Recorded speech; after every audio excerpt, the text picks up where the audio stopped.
రూ. 10 దొంగతనం చేసినా దొంగే, అవును, రూ. 1,00,000 దొంగతనం చేసినా దొంగే. దొంగే. పాపాన్ని బట్టి శిక్ష ఉంటుందా, లేకపోతే నువ్వు ఇంత పాపం చేసావు కాబట్టి అంత శిక్ష ఉంటుందని చెప్పిందా బైబిల్? రూ. 10, రూ. 100, రూ. 1,00,000 కాదు ఇక్కడ మ్యాటరు.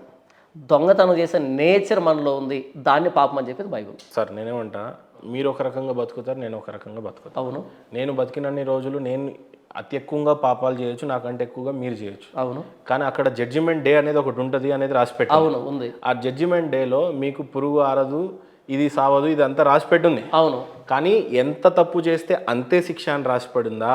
లేదు నువ్వు మర్డర్లు చేసావు, మానభంగాలు చేసావు, అందరికి ఒకే రకమైన శిక్ష ఉంటుందా? అందరు ఒకేలా కాలుతా ఉంటారు, ఆర్తనాదాలు చేస్తూ ఉంటారు, ఇలా జరిగి ఉంటుందా? అది చెప్పండి. బైబిల్ ఏం చెప్పిందంటే నీతిమంతుడు లేడు, ఒక్కడు లేడు, ఏ భేదం లేదు, అందరూ పాపం చేసి దేవుడు అనుగ్రహించిన మహిమను పొందలేకపోతున్నాం.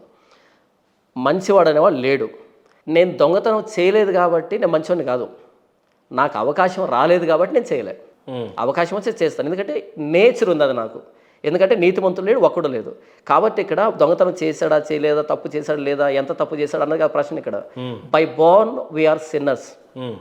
మనుషులు బై బోర్న్ సిన్నర్స్, జన్మతః పాపులు.